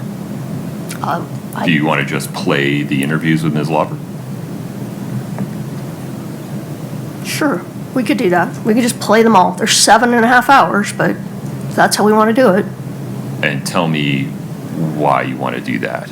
Because there are numerous other portions of the interviews where she is being influenced by law enforcement and shows that she's willing to just go along with whatever they say, just as she stated. But I think to pick out, particularly, like I said, the May 10th interview, there are a lot of things she says in that interview that are inconsistent with all of her other statements, but the state just wants to publish that she was going to testify before the grand jury, which I don't even understand that. I mean, all that does is cause the jury to speculate and confuse issues.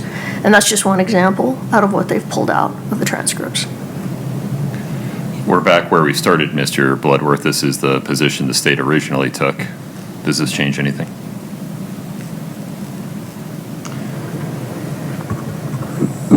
Your Honor, it's largely the state's initial position. The initial position of the state was then not to publish them, right? It was just to send them back so that the jury could, if they wanted to. I'm happy to send the whole things back. Ms. Lewis, speak to that. We're not asking, that's only if, we are not suggesting that that should happen, only if we're overruled. We'd rather it Which all go back. specific part, you got to be a little bit specific. We're not suggesting, it's not our position that any of this should go back. We're only saying if the court's going to allow some of it to go back, then under Rule 106, we need it all to go back. Forgive me, you've pivoted again. Stay away from going back. Let's just stay on publishing. So I understand defendant's position to be if any of it's published, all of it has to be published. Correct. Okay. In response to that, the state, as I understand it, is suggesting I'm inferring, in the interest of efficiency, rather than publishing all of it, just make all of it available to the jury through the recordings, and then allow counsel to make whatever arguments they want to make about, you should go back and listen to this part, because you'll see this is what was happening. Speak to that for a minute. You could do that by stipulation. I'm not going to stipulate to that. No. So Our you're saying objection publish. stands. Let me start again. Imagine that your objection to publishing anything is overruled, and that's the world you're living in. How do you want to proceed from there? I mean, I think I said that, then it should all go back. Or, Again, you keep skipping to going back. I want you to talk about publishing for a minute. It's showing up on the screen. so my hesitation is just efficiency. Like I said, it's over 7 hours worth of video. But if that's how the court wants to do it, then yes. No. That's what I'm asking you. So imagine, here, I'll just make a ruling. I have considered carefully the authorities cited by defendant and the state. I've looked at the text of Rule 801. Ruling as a matter of law that, one, there's no Crawford problem here because Ms. Lauber testified in open court under oath, was cross-examined in open court under oath. It is the cross-examination of her regarding the conduct and circumstances in her prior interviews with law enforcement and other agencies that creates the circumstances providing the foundation for admission of her prior consistent statements under 801D1B. So the defendants, further, the court is not persuaded that the only witness through whom a prior consistent statement may be admitted is the declarant witness that made the statement. The court has not seen any authority for that proposition. So to the extent the defendant objects to any of Ms. Lauber's prior consistent statements coming in any way, that objection is overruled. So, Ms. Lewis, take it from there. Some of her prior consistent statements as designated by the state are admissible under Rule 801D1B. It's how we're going to provide that information to the jury that I need some input on. Well, I guess- We could just Sorry. publish. We could admit and send back into the jury room. Speak to those two options. Well, my understanding was that under the case you just cited, Wyatt, that you were going to allow the portions to go back to the jury room. Did I misunderstand that? Well, I think there's a basis to do so. It gives me the willies, quite frankly, and that's why Mr. Bloodworth, out of an abundance of caution, is saying prophylactically to prevent any appellate issue there, we would just publish. But if the defendant believes, Judge, if you do this, the least prejudicial way for us to do it is to send the recordings, all 7.5 hours, into the jury room and allow counsel to make arguments about what they show and what the jury should take from them, you could do that by stipulation. No, I don't want to do that. I think that even though it's not efficient, the appropriate way is if any of the interviews are going to be published, they all need to be published. Okay, only published. Correct. All right, I appreciate your position. Mr. Bloodworth, take it from there.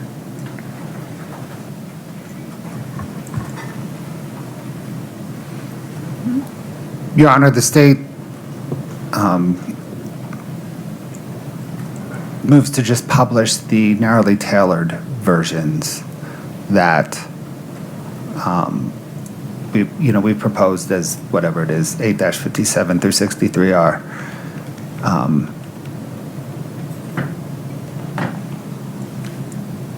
I think beyond so, I don't think there's a 106 concern beyond that.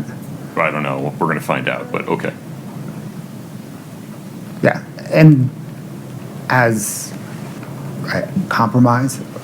The state is fine with sending full videos back, or some mix of publish the narrow pages and send a full video back. But the notion of publishing nearly 10 hours of interview is, I don't think it's productive. I think it's a waste of the jury's time. Okay. Ms. Liz?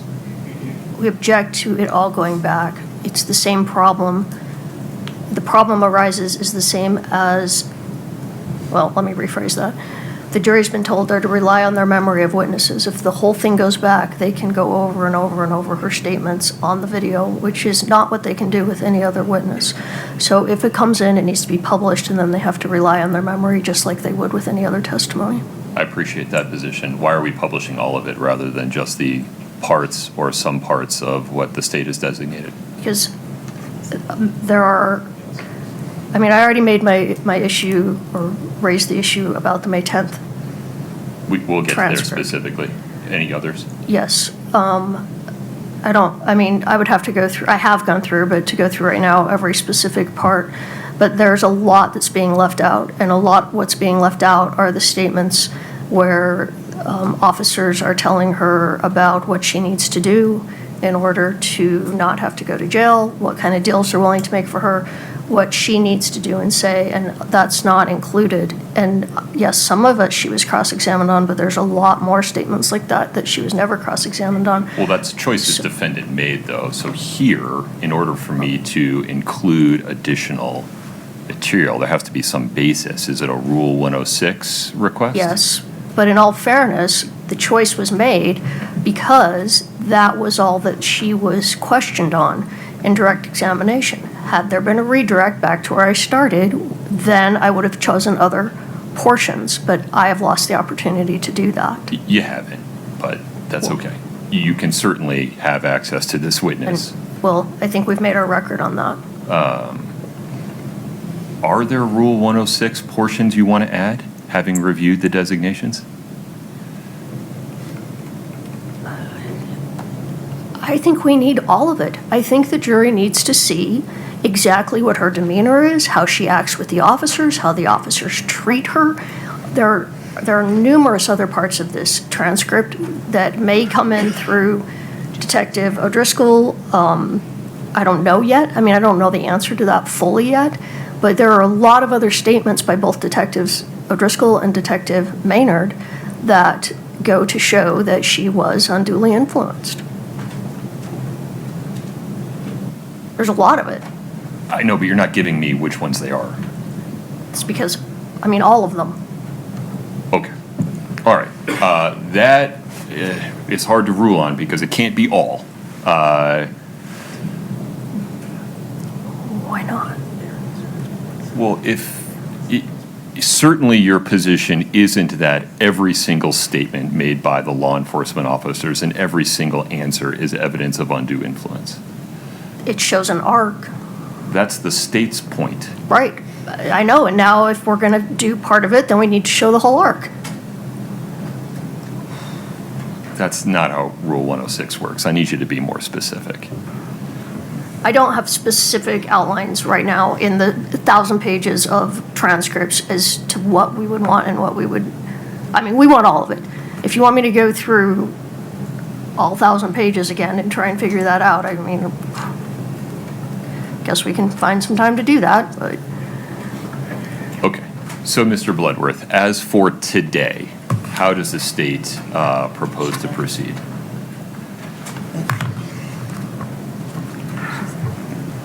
So I propose we call Chris Cotodemos. I then will call Jeff O'Driscoll.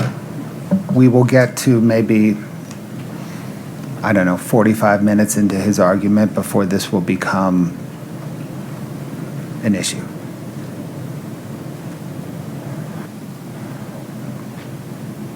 Okay.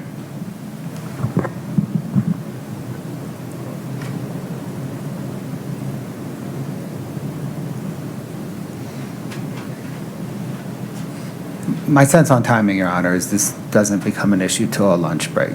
I'm not sure what's going to change between now and then, though, in terms of the issue of whether to play everything or just the parts that the state has designated under Rule 801D1B.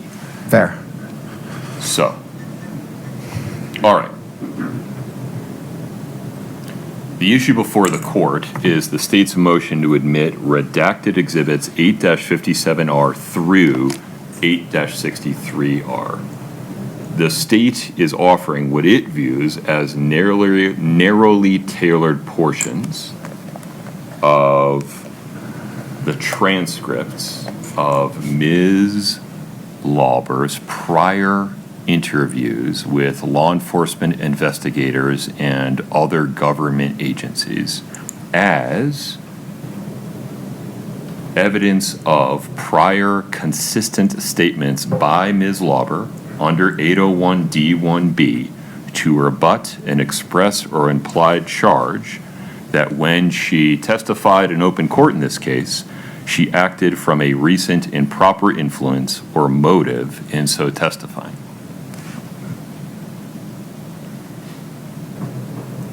In response, defendant does not provide a sufficiently specific argument that the state has over-designated any of these portions beyond what would be permissible under 801D1B.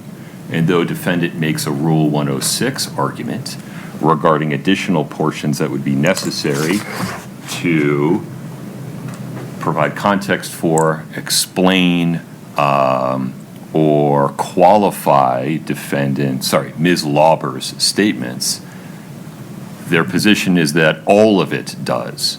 And that does not provide the court with a sufficient basis to rule one way or another whether other additional portions of these prior interviews are required to be included under Rule 106.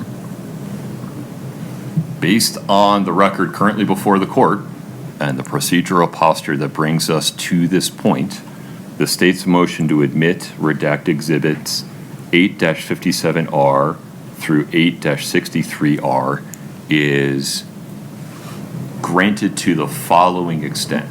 The state may publish these exhibits and use them with witnesses that are on the stand. Sitting here today, the court is not prepared to rule and does not rule that 8-57R through 8-63R may go into the jury room as admitted exhibits under Rule 17K because, sitting here at the moment, the court determines that they should not, in the opinion of the court, be in the possession of the jury to make absolutely sure that the jury does not give undue influence to these specific portions of a single witness's testimony as compared to the testimony of all the other witnesses in this case. Mr. Bloodworth, anything further on that? No, Your Honor. Ms. Lewis? Yes, Your Honor, we actually would move for a continuance because we need to go through all the 1,000 pages again and figure out what portions should be let in. If the court's not inclined to let all of it in, then, we don't have anyone in the cry room doing this for us. So we need time to do that. So we'd ask for a 2-day continuance. 2 days. Yes. Your request for a 2-day continuance is denied. I don't have a basis to use that much time of the jury when this motion was filed 2 days ago and I raised it with you yesterday morning. Okay. Your request for a 2-day continuance is denied. Ask for 1 day. Ask for 1 day. All right, a 1-day continuance then? To tomorrow morning. Yes. And what is it you're going to do between now and then? I guess we're going to go through the whole transcript and find out what we want included under Rule 106. And you're going to file something so I can read it? Yeah.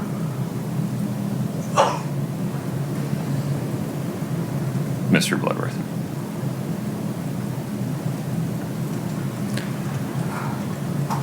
Your Honor, the state objects. Not only was that the state filed a motion 2 days ago with the specific portions. This whole issue was teed up last week when Carmen Lauber testified. I don't think there were any surprises in the motion, and I think the state's motion and the redacted versions it filed were probably what everybody expected.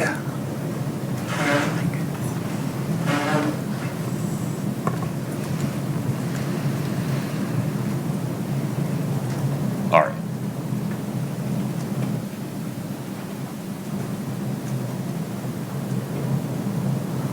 And Ms. Lewis, you'd be filing something in writing that had additional either Rule 106 inclusions or some identification of where the state has over-designated things, correct? Yes, And your position would be that additional parts of the transcript should be shown to the jury, is that right? yes. That is so slow. There's just no way this is gonna work. There's no way we can edit the video? I'm not tracking, Your Honor. Each of these transcripts corresponds to a video of an interview, correct? Correct. It would seem that watching and listening to the video is more efficient than reading the transcript. Oh, 100%, Your Honor. Based on the ruling right now, like 2 minutes ago, we have launched our video editor to create the video now of the narrowly tailored portions. That's how we would publish them. Is by playing the video. Okay. All right.